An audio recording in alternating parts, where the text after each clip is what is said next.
انا مدمنة بيبسي. اي حاجة بتروي العطش، انت بس بيتهيألك، ما ده مصري وبيروي العطش.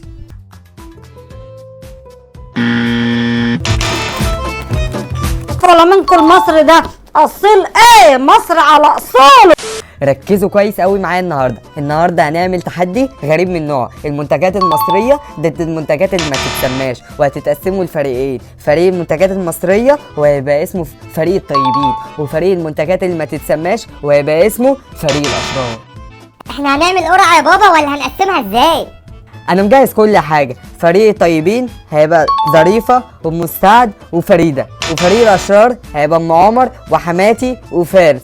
يلا كل واحد ياكل حاجته بس وما ياكلش من حاجه التاني، والا وكده هيكون خسران.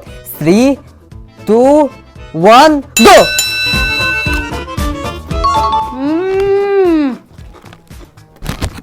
الله، التايجر المصري ده تحفه، ده عالمي. على بص القرنشه.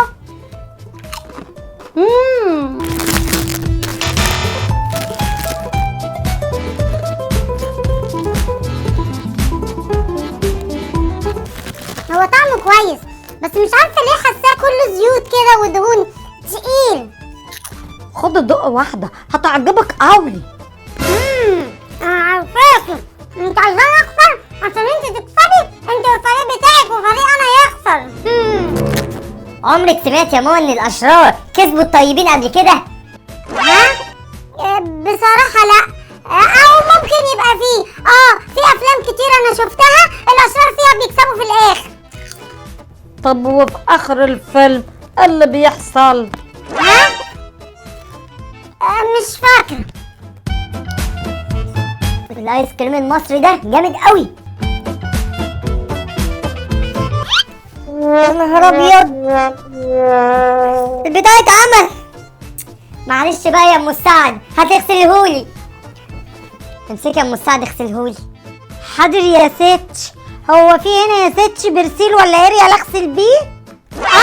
عندك جوه. ممنوع هنا يا ام سعد تستخدمي منتجات فريق الاشرار لانك من فريق الطيبين، الا كده هتخسري. امال هغسل بس هدوم ست فريده ازاي يا سيدي؟ لازم منتج مصري.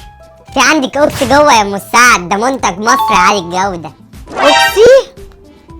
حاضر لما اجربه.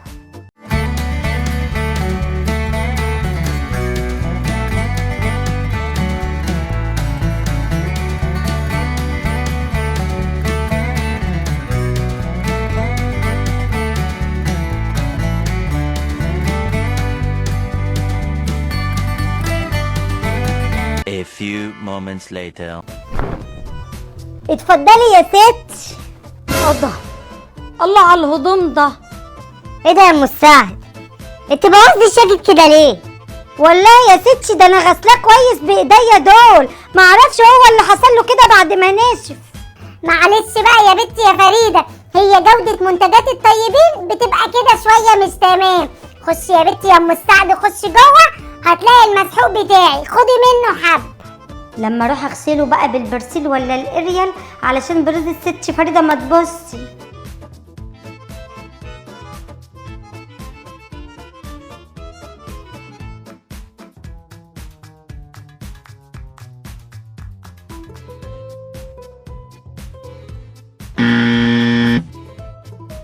انت فاكره انك كده مش هتخسري؟ انت بره المسابقه.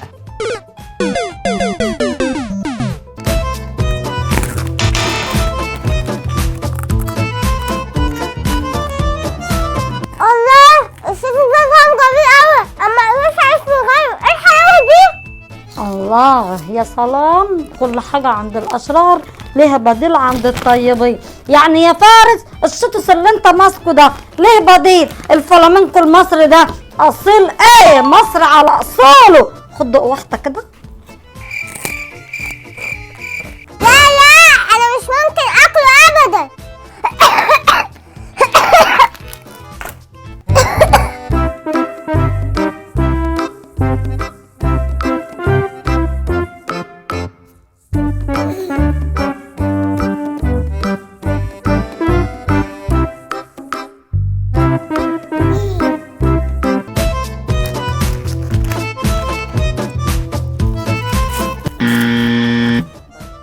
وادي فارس خرج من المسابقة. ايه ده؟ ما حطيت بوز في كيس الشيتوس بتاعي، اكيد انت عايزة تخرجي يا طنط ظريف.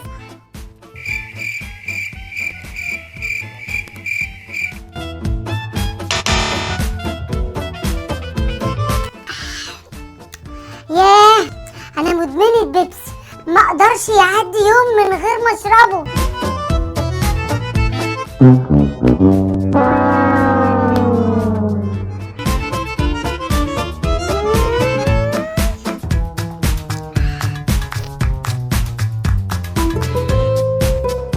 لا على فكرة يا ماما، أي حاجة بتروي العطش، أنت بس بيتهيألك، ما ده مصري وبيروي العطش. أي حاجة إيه؟ أنت مش عارفة حاجة. طب ما أنا أهو يا ماما باكل آيس كريم ومش عطشانة ولا حاجة. بجد؟ معقول؟ هو بكام اللي أنت بتاكليه ده؟ ب3 جنيه بس يا ماما. ياه، 3 جنيه بس؟ وأنا اللي فاكرة نفسي ناصحة ورايحة أجيب دي ب25 جنيه؟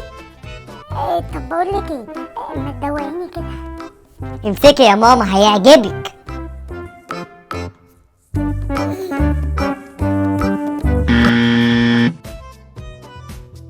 وادي ام عمر كمان خرجت من المسابقة. يا عبيطة، ضحكت عليك البنت الصغيرة وخلتك تخسري. يا سلام على الطعام والحشو الجامد اللي عمره ما بيتغير على مر الزمن.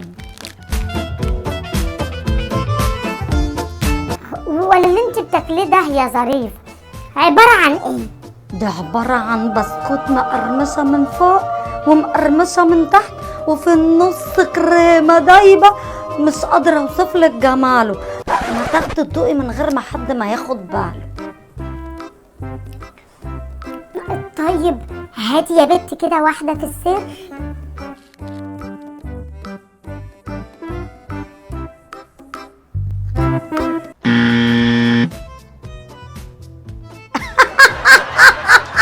ما كنت تخليكي تاكلي الحاجة بتاعت الأسرار، ليه بقى بتبص في حاجة الطيبين؟ وكده فريق الطيبين فاز على فريق الاشرار. صدقت بقى يا ماما لما قلتلك ان الاشرار عمرهم ما يكسبوا الطيبين بالمنتجات المصرية. وخلصت حلقتنا النهاردة، وقبل اي حاجة اوعوا تجيبوا اي حاجة كان فريق الاشرار بياكلها. متفقين؟ متفقين. انا بشكر اصدقائنا يوسف وعلياء ورورو وهبة وملك صبري. ما تنسوش بقى قولولي 5 حاجات من اللي انتم كنتوا بتحبوها قوي وكنتوا بتجيبوها على طول لكن قطعتوها. نشوفكم بخير وما تنسوش